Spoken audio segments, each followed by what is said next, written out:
Hello everyone, good morning and welcome to my YouTube channel. So ये set number 44 आप लोगों के सामने है और फर्स्ट क्वेश्चन इसका है, वेतन निधि सिद्धांत का प्रतिपादन किसके द्वारा किया गया था। वेतन निधि सिद्धांत का प्रतिपादन किसके द्वारा किया गया था। सो करेक्ट आंसर हो जाएगा यहाँ पर जे.आर. हिक्स के द्वारा, ऑप्शन सी। जे.आर. हिक्स ने वेतन निधि सिद्धांत का प्रतिपादन किया था। कीमत प्रक्रिया किसकी एक विशेषता है। कीमत प्रक्रिया किसकी एक विशेषता है। पूंजीवादी अर्थव्यवस्था की, ऑप्शन ए यहाँ पर आपका सही आंसर होगा। नेक्स्ट है, भारतीय रिजर्व बैंक के द्वारा बैंक दर में वृद्धि का निम्न में से क्या प्रभाव होगा। यहाँ पर ध्यान दीजिएगा, एक तो मुद्रा की पूर्ति या तरलता में कमी होगी और दूसरा बैंकों की साख सृजन क्षमता में भी क्या हो जाएगी, कमी हो जाएगी। 1 और 3 यहाँ पर आपका सही होगा। नेक्स्ट क्वेश्चन आप लोगों का है, चैलेंजर गर्त का संबंध किस महासागर से है। चैलेंजर गर्त का संबंध किस महासागर से है, आपसे पूछा है। चैलेंजर गर्त का जो संबंध है वो है आपका प्रशांत महासागर से, ऑप्शन ए यहाँ पर सही है। भारत में किस प्रकार के चट्टानों में सर्वाधिक हीरा पाया जाता है। जो भारत में किस प्रकार के चट्टानों में सबसे ज़्यादा हीरा पाया जाता है, तो वो है Vindhyan, option B. Next question आप लोगों का है कि वर्णा तथा मूसी निम्न में से किसकी सहायक नदियां हैं। वर्णा और मूसी निम्न में से किसकी सहायक रिवर्स है, ऑप्शन बी कृष्णा यहाँ पर करेक्ट आंसर होगा। शिगार घाटी निम्न में से किस हिमालय का भाग है। शिगार घाटी निम्न में से किस हिमालय का भाग है। Question number 7, option B trans Himalaya का किसका है। ट्रांस हिमालय यहाँ पर सही होगा।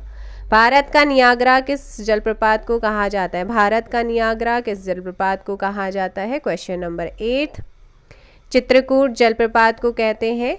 ग्रेट सैंडी मरुस्थल किस देश में स्थित है। ग्रेट सैंडी मरुस्थल कौन से देश में लोकेटेड है। ये आपका है ऑस्ट्रेलिया में। नेक्स्ट क्वेश्चन आप लोगों के सामने है, बिहार में कितने कृषि जलवायु क्षेत्र पाए जाते हैं। 4, ऑप्शन ए। नेक्स्ट है, भारत का प्रधानमंत्री क्या होते हैं। चयनित होते हैं, निर्वाचित होते हैं, मनोनीत होते हैं या नियुक्त होते हैं। इन्हें हम क्या करते हैं, नियुक्त किए जाते हैं, ऑप्शन डी। जवाहरलाल नेहरू ने निम्न में से किस अधिनियम को गुलामी की दास्ता की संज्ञा दी है। तो गुलामी आपसे पूछ लेगा कि जवाहरलाल नेहरू ने निम्न में से किस अधिनियम को गुलामी की दास्ता की संज्ञा दी है, आपका आंसर होगा भारत शासन अधिनियम। भारत शासन अधिनियम 1935 को किसने गुलामी की दास्ता की संज्ञा दी, इस तरीके से क्वेश्चन पूछेगा और ऑप्शन में आपका जवाहरलाल नेहरू होगा। आप जवाहरलाल नेहरू टिक करेंगे।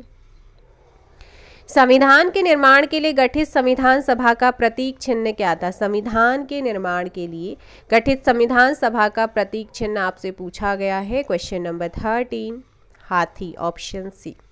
नेक्स्ट क्वेश्चन है कि वन्य जीव का संरक्षण निम्न में से किसके अंतर्गत आता है। जो वन्य जीव होते हैं उनका संरक्षण किसके अंतर्गत आता है।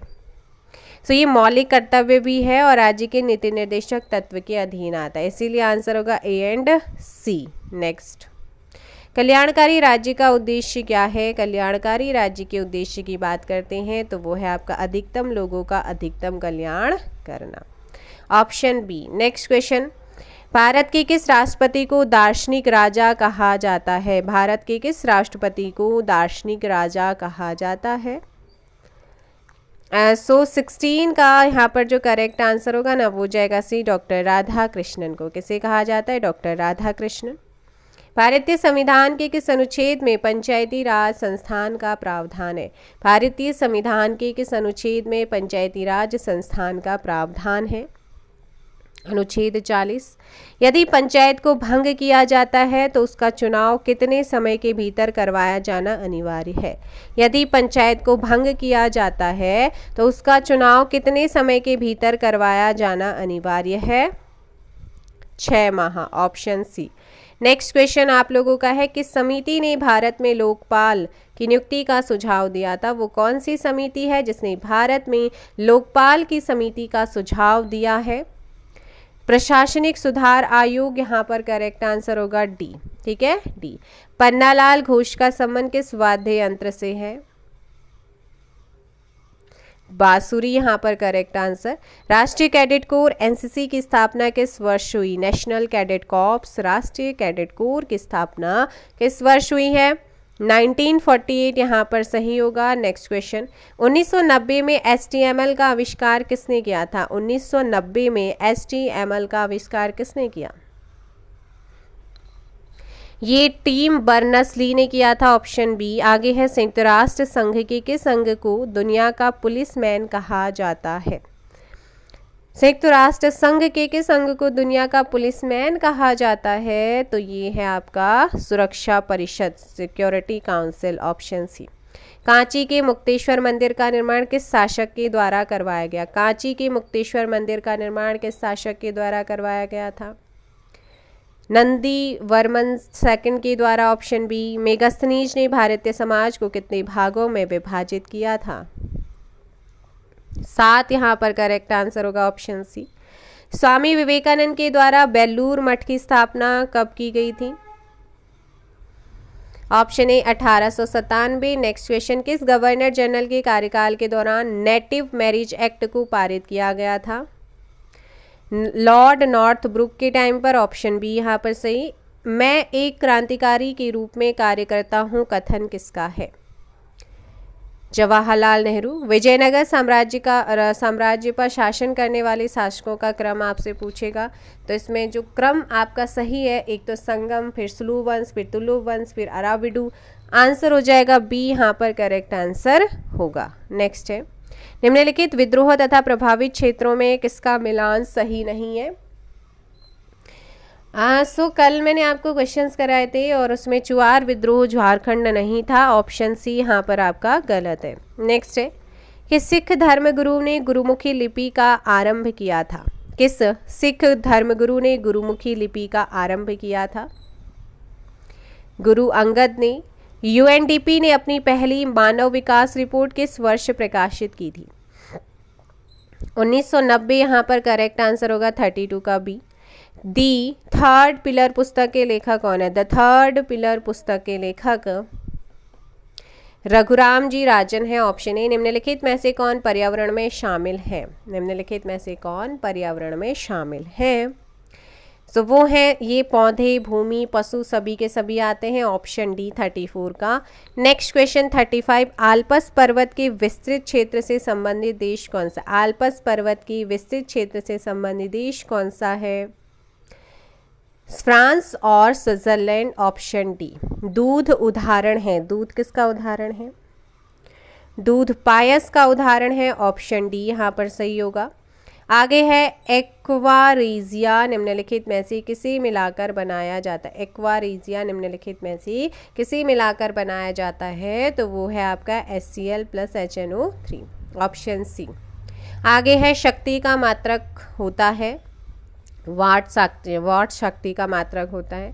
किन वनस्पति शास्त्री को वनस्पति वर्गीकरण की व्यापक रूप से प्रयोग की जाने वाली प्राकृतिक प्रणालियों के आरंभिक सृजकों में से होने का श्रेय दिया जाता है? सो वो है आपका 39 का बी, अगस्त विल्हेम आइचलर, ठीक है, ऑप्शन बी। आगे है डायनोमो एक युक्ति है जो परिवर्तित करती, देखो भाई लोअर पीसीएस अपर पीसीएस उसमें इस टाइप के क्वेश्चन आते हैं। जो इजी क्वेश्चन है वो तो हमारे ग्रुप मतलब कि जो थोड़ा सा हल्के हैं वो आपके ग्रुप सी में, और इस टाइप के जो आपके आ रहे हैं ना ये आपके यूके पीसीएस और लोअर पीसीएस जो होता है उसमें पूछे जाते हैं, ठीक है। सो 40 का यहाँ पर से यांत्रिक ऊर्जा को विद्युत ऊर्जा में ये बहुत बार पूछा जा चुका है। अभावजन्य रोग किसे कहते हैं? अभावजन्य रोग किसे कहा जाता है? पोषक तत्वों के अभाव के कारण होने वाले रोगों को कहा जाता है, ऑप्शन सी। आगे है निम्न पर विचार कीजिएगा, और विचार करना है आपने 42। उपयुक्त कथन निम्न में से किससे संबंधित है? 42 का, यह मानव शरीर की दूसरी सबसे बड़ी ग्रंथि है, यह विशेष प्रकार की कोशिकाओं से क्षारीय रस स्रावित करती है, और तो वो है आपकी अग्नाशय, यहाँ पर हो जाएगा 42 का डी। नेक्स्ट क्वेश्चन, निम्नलिखित में से कौन पारिस्थितिकीय तंत्र का अजैविक घटक नहीं है? नहीं है पूछा। सो 43 का ए, जीव यहाँ पर पारिस्थितिकीय तंत्र का अजैविक घटक नहीं है, ऑप्शन ए। आगे है अनुवांशिकी विकारों के संदर्भ में निम्नलिखित पर विचार करना है। एक महिला वर्णांध है पर उसका पति वर्णांध नहीं, इसके एक पुत्र और पुत्री है, इस संदर्भ में निम्नलिखित में से कौन से कथन की सही होने की सर्वाधिक संभावना है? संभावना है ओनली, तो दोनों संतान वर्णांत नहीं होंगे, ऑप्शन बी 44 का ऑप्शन बी। आगे क्वेश्चन है कि निम्न में से कौन अन्य जीवों से भिन्न है। जो अन्य जीवों से भिन्न है तो वो है आप लोगों का ऑप्शन सी केकड़ा हो जाएगा। फूल के प्रजनन का भाग कौन सा है, फूल के प्रजनन का जो भाग होता है वो कौन सा है, पुंकेश्वर और कार्पलस हो जाएगा, ऑप्शन ए 46 का। नेक्स्ट है ज्वार निम्न में से किस कुल का फसल है, ग्रैमनी हो जाएगा। ग्लूकोज के पूर्ण अपघटन से कितने एटीपी अणु उत्पन्न होते हैं, 38 यहाँ पर करेक्ट आंसर होगा, 48 का डी। निम्नलिखित में से कौन का सही कथन नहीं है, पपीते के पीले रंग का कारण सोलेनिन है, ये आपका यहाँ पर का सही नहीं है। बाकी सेब के लाल रंग का एंथेसाइनिन है, लाल मिर्च का कैप्सेसिन है और लाइकोपिन टमाटर का हो जाएगा। ये चीज़ आपने याद रखना है। सत्य फल होता है, सत्य फल क्या होता है, ये क्वेश्चन भी आते हैं। निषेचित और विकसित अंडाशय, आपका ऑप्शन सी यहाँ पर सही आंसर होगा। सो ये आप लोगों का क्वेश्चन सो चुके हैं 50। और अब बात करते हैं वन लाइनर। गिरना सिंचाई परियोजना किस राज्य में स्थित है, महाराष्ट्र। पंबा सिंचाई परियोजना किस राज्य में है, आपसे पूछेगा केरल। भारत में राष्ट्रीय जल संसाधन परिषद का गठन किया गया था 1983। देश में पहला लौह इस्पात कारखाना स्थापित किया गया 1874 में पश्चिम बंगाल में। पहला इस्पात संयंत्र का स्थापना कहाँ हुआ था, 1955 में रूस के सहयोग से हुआ था। ये पूछा जाता है किसके सहयोग से हुआ, कब हुआ, कहाँ हुआ। राउरकेला इस्पात संयंत्र का जो जर्मनी के सहयोग से हुआ है 1959। बोकारो स्टील प्लांट का स्थापना 1964 में रूस के सहयोग से। स्टील अथॉरिटी ऑफ इंडिया की स्थापना 1974 में हुई। भारत में एल्युमिनियम का पहला कारखाना स्थापित हुआ था 1937 में। और सूती वस्त्रों की राजधानी के रूप में हम किसे जानते हैं, मुंबई को। गोल्डन फाइबर के रूप में किसे जाना जाता है, जूट को। भारतीय जूट निगम का स्थापना कब हुआ, 1971। एसोसिएट सीमेंट कंपनी एससीसी का स्थापना कब हुआ, 1936। मध्य प्रदेश का नेपाल नगर प्रसिद्ध है कागज उद्योग के लिए। भारतीय उर्वरक निगम की स्थापना हुई 1951 में। प्रमुख उद्योग एवं उसकी स्थापना वर्ष, कुटीर उद्योग बोर्ड 1948, केंद्रीय शुल्क बोर्ड 1949, भारतीय हथकरघा बोर्ड 1950, अखिल भारतीय खादी एवं ग्रामोद्योग बोर्ड का गठन 1954, लघु उद्योग बोर्ड का गठन 1954 में हुआ था। भारत का सबसे लंबा राष्ट्रीय राजमार्ग कौन सा, NH44। भारत का सबसे छोटा राष्ट्रीय राजमार्ग 47। स्वर्णिम चतुर्भुज योजना के अंतर्गत राष्ट्रीय राजमार्ग की लंबाई कितनी है, 5846 किलोमीटर। भारतमाला परियोजना का संबंध है सड़क निर्माण से। सागरमाला परियोजना का संबंध किससे है, बंदरगाह विकास से। तो ये आप लोगों के हो गए हैं important questions. I hope so आपको सेशन पसंद आएगा और आपके एग्जाम में बहुत ज़्यादा हेल्पफुल होने वाले हैं। 5000 क्वेश्चंस अभी तक आप 44 सेट कंप्लीट कर चुके हैं। 44 क्या, पीछे से भी मैंने आपको 4-5 सेट कराए थे, तो लगभग 50 के अराउंड आपके पहुंच चुके हैं। टोटल 100 सेट इसमें 50-50 के लगेंगे और साथ में वन लाइनर तो अलग ही है। तो 5000 प्लस क्वेश्चन यहाँ पर है। 5000 तो वन लाइनर क्वेश्चन है, उसके सॉरी MCQs है। उसके अलावा वन लाइनर भी आप लोगों के चल ही रहे हैं टॉपिक, ठीक है। सो इन्हें आप ज़रूर कर लीजिएगा। मिलेंगे हम नेक्स्ट वीडियो में। फ़िलहाल के लिए इतना ही। Thank you so much.